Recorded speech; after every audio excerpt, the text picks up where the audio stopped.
We have Corey Simon, who's running Volunteer Florida, and then we have Alex Martins. With my wife, I've learned that when I first started, the first time I ever ran for Congress, we had an event with some of my supporters, and they asked her to introduce me. And so she did, and the problem was she gave a much better speech than I'm capable of giving. And so I learned there, try not to speak after Casey, try to maybe speak before Casey, and so she'll be able to do that. But that's also true with this guy right over there, Coach Holtz. You never want to follow Lou Holtz if you're giving any type of public talk, unless you're Corey Simon, but I don't know. So my view was like, yes, we want Coach here, but I am going to speak before Coach Holtz speaks. And so I think it's going to be an exciting announcement. So our great First Lady, come up here and kick us off. Thank you. It's true, Coach Holtz is amazing, and we appreciate everybody for being here today. I am just excited to be here, and I'm also excited to speak to people over the age of 4.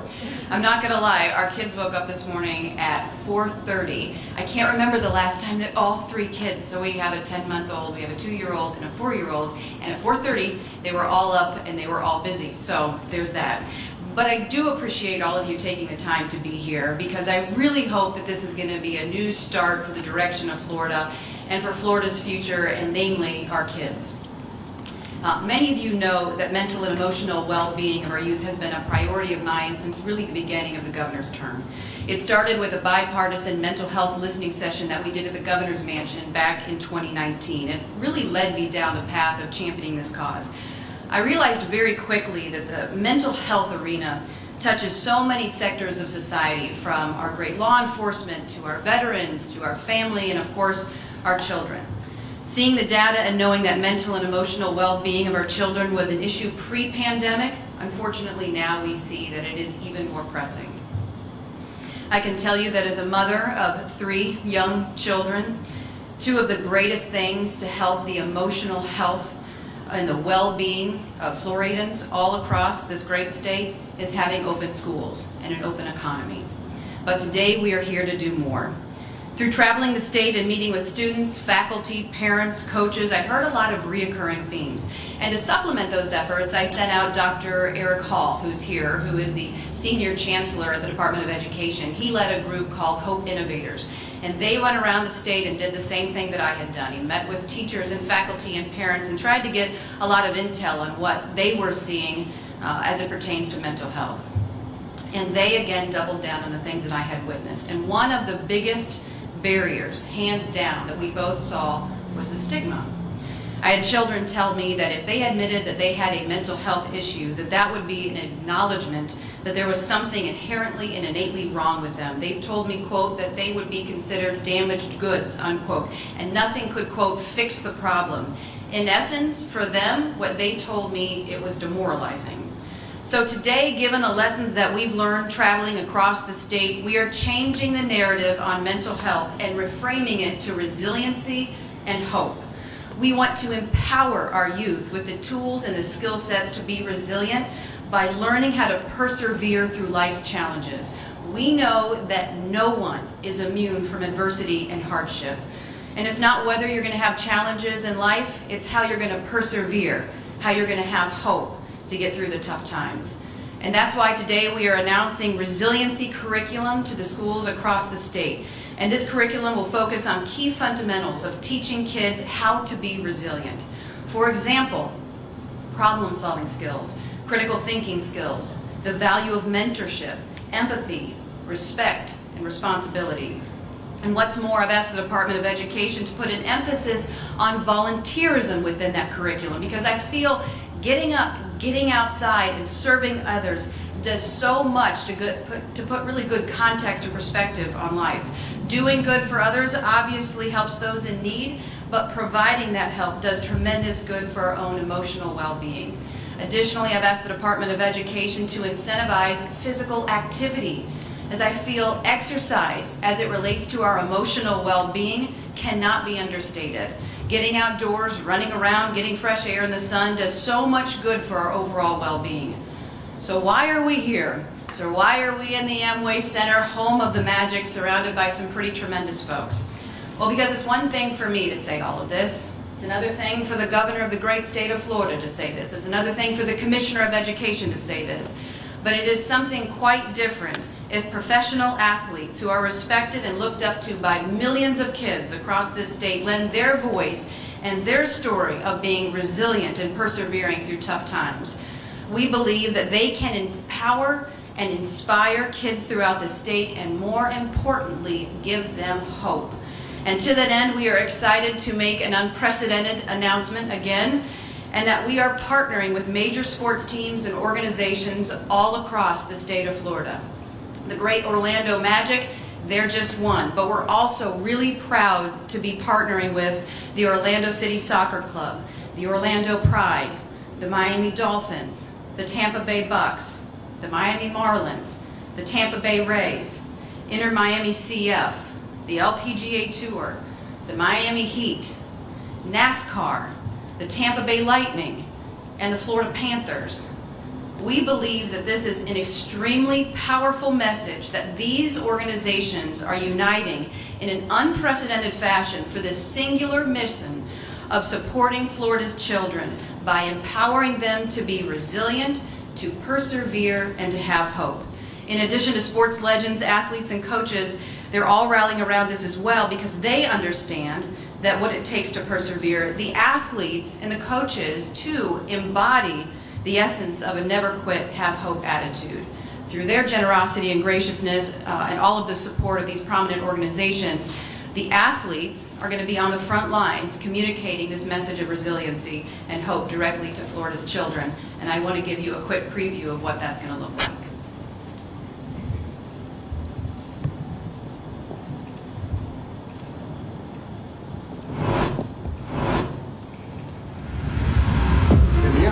In the NBA, in the NHL, in NASCAR, in Major League Baseball, in the MLS. You have to be resilient. yeah, you have to be resilient. Both on and off the court. On and off the ice. On and off the field. On and off the pitch. On and off the track. No matter who you are or where you're from, you're going to have challenges and obstacles. And I'm telling you, it can get tough at times. Resiliency is having the tools to persevere through hard times. Through hard times. Having the tools to persevere through hard times. You're going to have losses. You're going to throw interceptions. You're going to fumble the ball. Being resilient is having the ability to bounce back from a failure. Not battle through losing streaks, not battle through injuries. Doesn't matter what people say, what happens to you.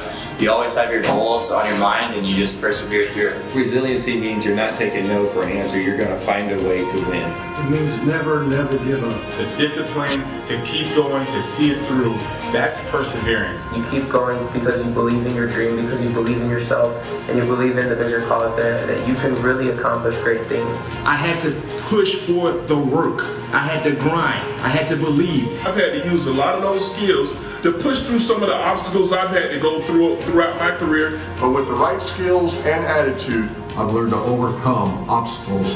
I've learned to overcome obstacles. And so can you.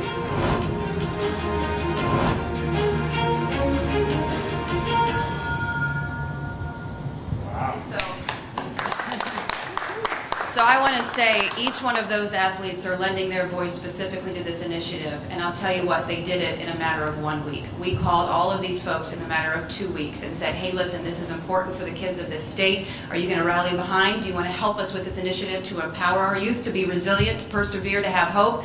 And all these great guys and gals, all of these great institutions and teams across the state said absolutely. So this is really a beginning point for something that I think is going to be tremendous for this state, and more importantly, for the overall well-being of our children and our families.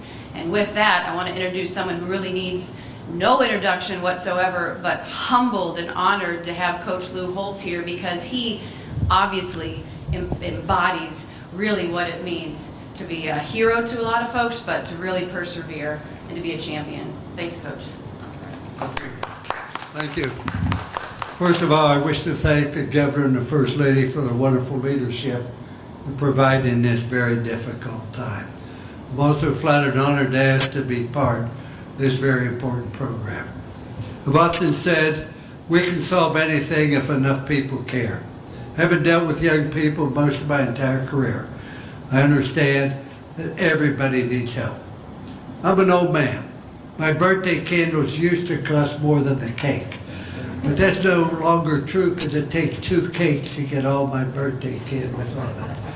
But the one thing I've learned during all my years on this earth, you're always going to have problems, you're always going to have difficulties, you're always going to have challenges. There's always going to be difficulties you're going to face. Life is not having problems or difficulties or downshift. Life is about how you cope with them, how you react to them. June 22nd, 2015, right here, the great city of Orlando. I was awakened by the fire alarm to tell me our house was on fire.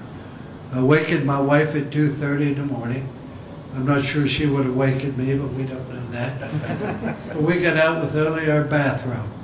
There we were, 8 o'clock in the morning, nothing but smoke and ashes. Everything gone, everything burned. My wife was crying hysterically. And I said to her, you have 24 hours to cry, to feel sorry for yourself, to wallow in self-pity. Come 8 o'clock Monday morning, we're going to move on. The good Lord put eyes in front of our head rather than back, so you see where we're going rather than where we've been. And that's the one thing I always try to teach our athletes. You're going to get knocked down. Everybody does.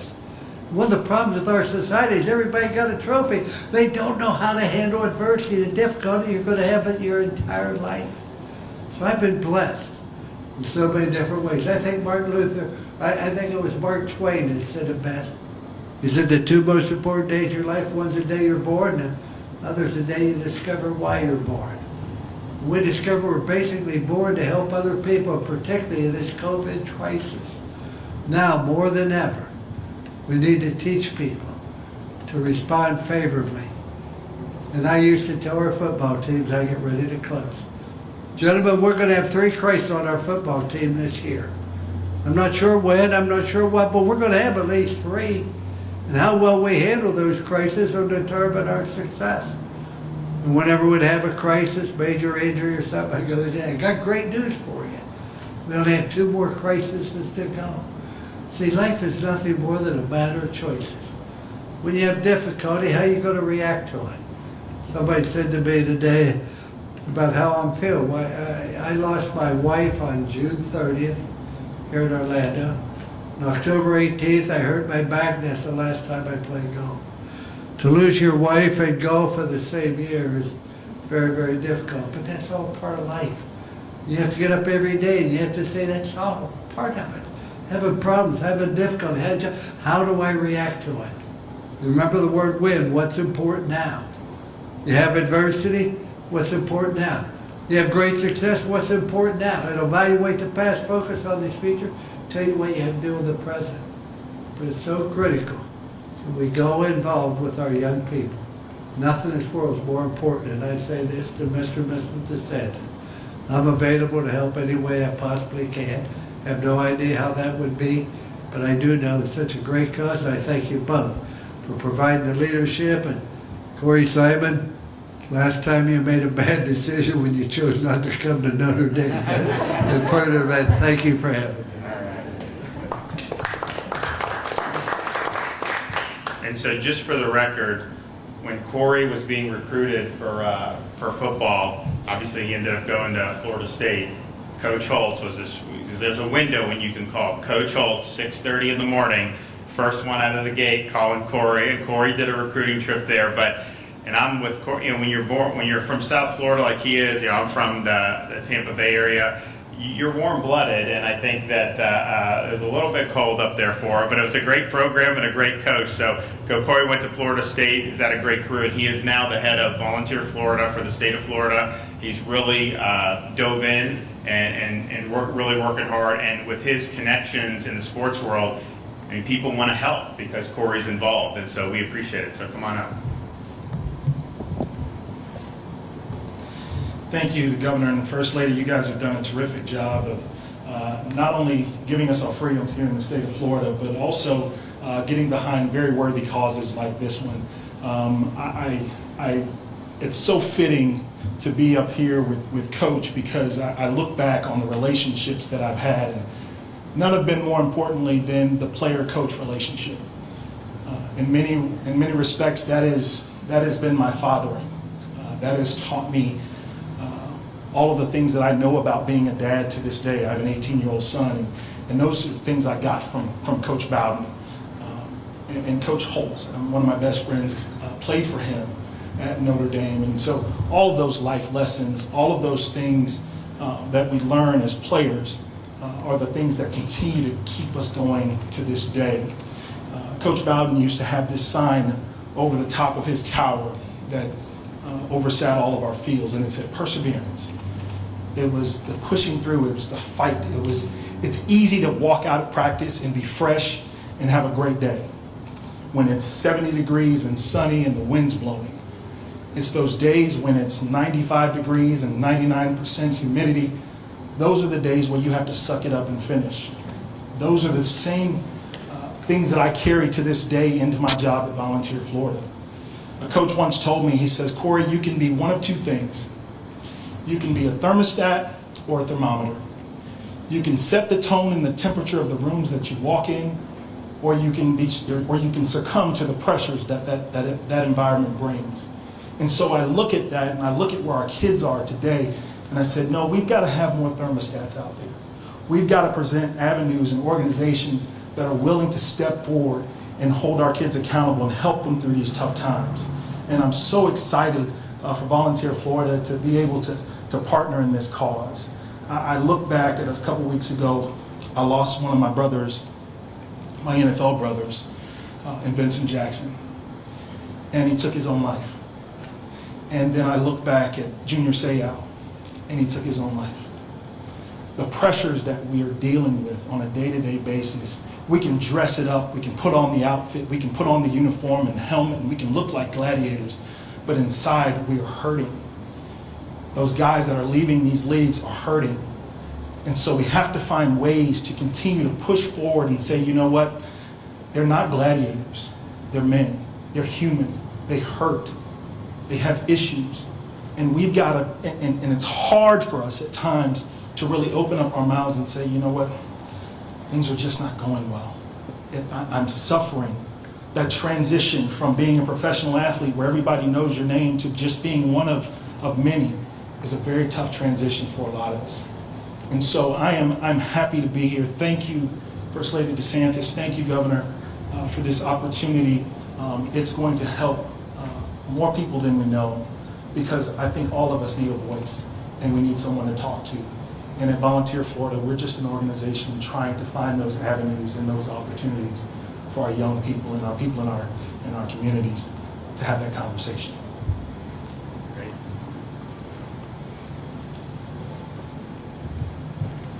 Well, we have the Magic have been great. They're wonderful in the community, and so Alex, bring you up here to say a few things, but we want to thank the organization for immediately stepping up. There was not even a hesitation about them wanting to help out with this, and as they do with so many other things. And so I think the last time my wife and I were at Amway was the playoff game against I guess that was 2019, right, against the Raptors, and obviously that was a pretty good team that they had to go against. And so we're glad that you guys at least have some fans, and hopefully be able to have more very soon if the NBA allows. Come on. Thank you, Governor DeSantis, and thank you, First Lady DeSantis, for asking the Orlando Magic to participate in providing this important tool to support students throughout the state of Florida and their well-being and their long-term success. You know, our mission statement at the Orlando Magic is to be world champions on and off the court, delivering legendary moments every step of the way.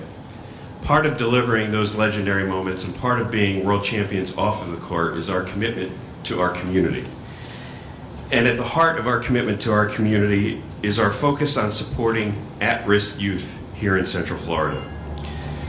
We're proud to be a part of this critical initiative with the Governor and the First Lady, and to use our platform to help reframe the way that we talk about mental well-being and combine it with a focus on resiliency for our state students. Our players, our coaches, our staff, similar to students, exhibit the need for resiliency every day, both on and off the court. Thank you to the Governor and First Lady for allowing us to be a part of this program. While we face different challenges, I'm confident as a sport and as an industry that we can encourage students to learn strategies for overcoming obstacles of any size and to help each and every student grow and succeed. We're excited to be a part of this program and this initiative, and we look forward to working together to see its success. Thank you very much. And then last but not least, our Commissioner of Education, Richard Corcoran, who's been very busy in the last year and has done really an admirable job. You look, people are still trying to get their kids in school in many big parts of this country. And we had to face, I mean, it was obviously controversial. It shouldn't have been, because I think the way the science is, but it was. And Richard really helped lead the way on that. And if you polled parents, I doubt very many of them would wish that they didn't have the ability to send their kid to school in person at this point. And truthfully, he's very complimentary, but that's having leadership is everything. And we are blessed and fortunate to have a great leader who looked at the data and looked at the science and read, talked to the stakeholders. That's why our schools are open, and that's why kids are participating in sports and getting face-to-face instruction. So honestly, Governor, I can't thank you enough for your great leadership. I also want to note that he definitely has a great sense of humor. When he got up here and he told you that he speaks first because he doesn't have to follow his First Lady, Casey DeSantis, and then they talked about not wanting to follow Lou Holtz or Corey Simon, and then guess who has to follow Lou Holtz, First Lady, and Corey Simon? Not exactly fair. But I just want to compliment the First Lady. This is something she's been working on since the day they took office. And the governor mentioned it, already great successes, up to $100 million in mental health funding. We're already seeing the 5 hours of required mental health instruction done by all of the districts. The Hope Ambassadors is up and running with a tour that the First Lady and the innovators for Senior Chancellor Hall have gone through the state. And now, with this initiative, it's another opportunity at the First Lady's insistence that we go back and look. We have required instruction for everything under the sun: English, math, science. We also have in there character education. The only one of our required instructions that does not have standards is the character education. And Coach Holtz mentioned it, but Martin Luther King says it all the time. Education, at its best, at its finest, when it's done right, it's getting that world-class education that we've been working on with rewriting the standards, eliminating Common Core, getting teachers more money. All of that is to create world-class education and give that education and that intelligence to students. But Martin Luther King also said intelligence, the education, and character, that is the true goal of education. And we've lost some of that character education. To what Corey Simon was talking about with some of his colleagues that he played with, is when you miss on the character education and you don't start those early grades, like the First Lady's asking us to go through and write these standards on character education, what happens is what Frederick Douglass says: it's really easy, if you do it right and you build around intelligence and character, to raise up great children. And it's a lot easier to do that than fix broken men. And that's what we're seeing. And so if we can go back in, redo the standards, and now we already have all of the virtues, the Resiliency Florida virtues are in CPALMs. That's our online library, accessible by teachers and parents, and they can go in there and they can have a whole lecture and an entire curriculum around all of those things the First Lady talked about: responsibility, empathy. You know, when you emphasize volunteerism, again, Coach mentioned it about Martin Luther King. He said, if you don't get up every morning and you're not trying to figure out how you can help others, you're missing out on life. And it's the same thing. When we get these kids and they're volunteering and they're going out there and they're selflessly helping others, it builds a great society of empathetic people, people who are responsible, people who can celebrate adversity and have that resiliency to conquer the world. And when you do that, you don't just end up with great educated students, you end up with great citizens, great spouses, great participants in society. And that's what's going to carry us for the next 200 years. So all of this and building it and putting it together is literally going to be something that will be game changers, not for our students, but for our communities. And so I just want to thank you, First Lady, for all your great work.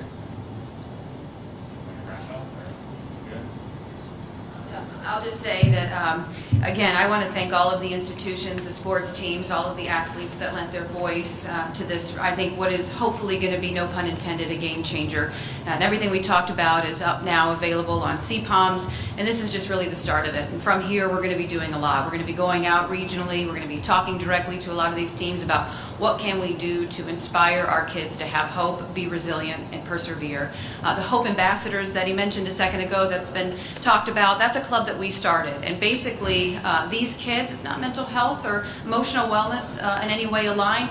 What it is are kids who live by the golden rule. So if they see a child sitting by themselves in the lunch room, they would be the first person to get up and go over and sit next to them. Or if there's a new student in the school, a Hope Ambassador would be the first person to show them around. So while all of this seems very simple, respect, empathy, critical thinking, problem solving, resiliency, volunteering, exercise, living by the golden rule, while that seems simple, it is a big difference in the grand scheme of things. And so I'm honored to have great people here, the governor, obviously Coach Holtz, Alex Martins, Corey Simon, Commissioner, everyone, to be rallying behind this. And so I appreciate you guys taking the time to be here for it. Great. All right. Thank you. That's great news, probably early in the week on Johnson & Johnson. I can do a question. Yeah, sure. Yeah. Yes, ma'am.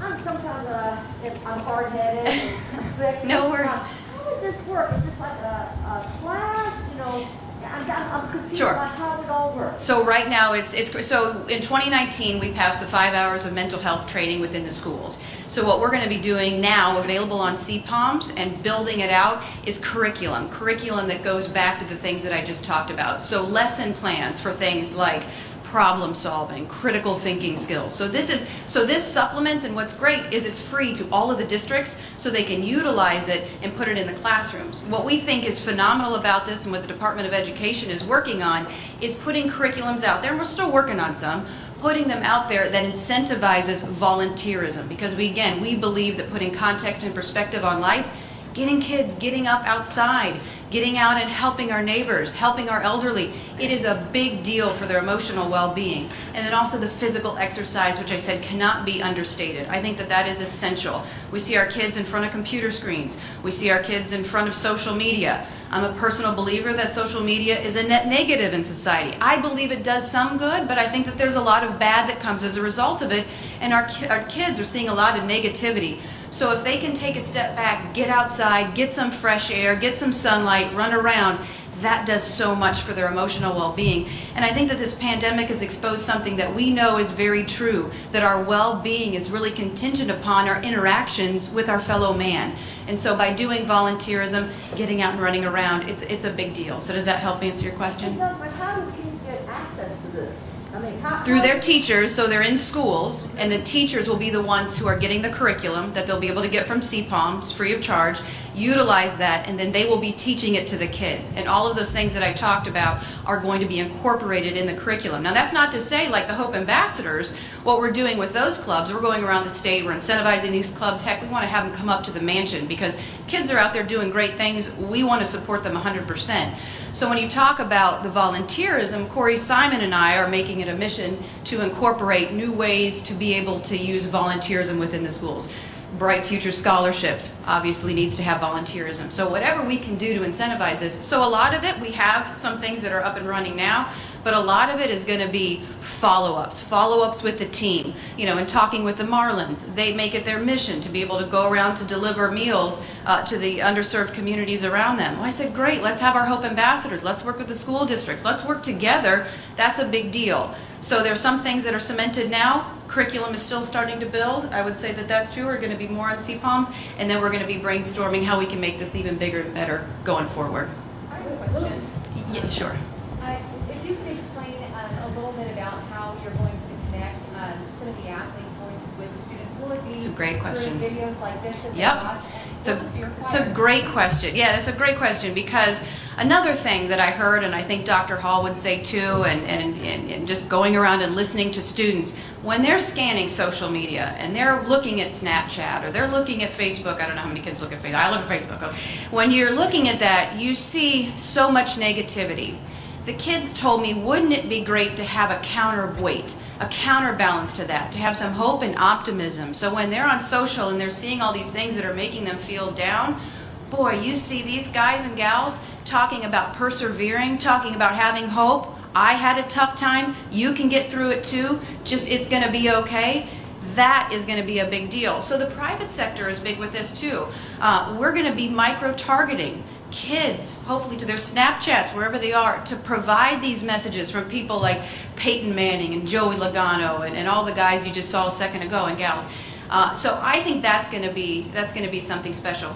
You know, relatability and being able to hear someone's story, to be able to see that these athletes, like Corey Simon said, they put on their helmet, they're Teflon, but at the same time they're human, and they go through problems, and they persevere. And if kids can see that and be like, man, if they can admit that they've gone through some tough times, maybe that'll give me a little bit of hope that this too shall pass, and it'll be okay. I just have to persevere. So I think it's a big deal. It's a good question because we got to get in front of their eyeballs.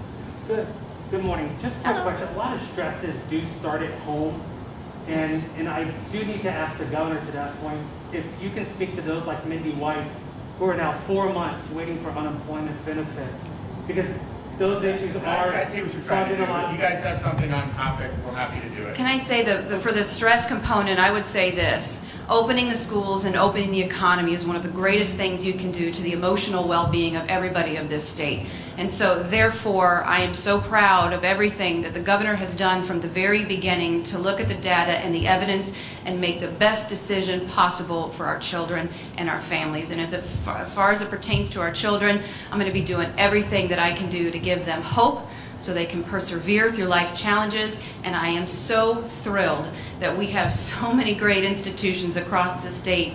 I mean, when we look at the list from NASCAR to the LPGA to the Magic to the Bucks, the World Series, the World Champions, the Bucks, it's a big deal. So we're excited to be able to do this, and so Thanks, guys.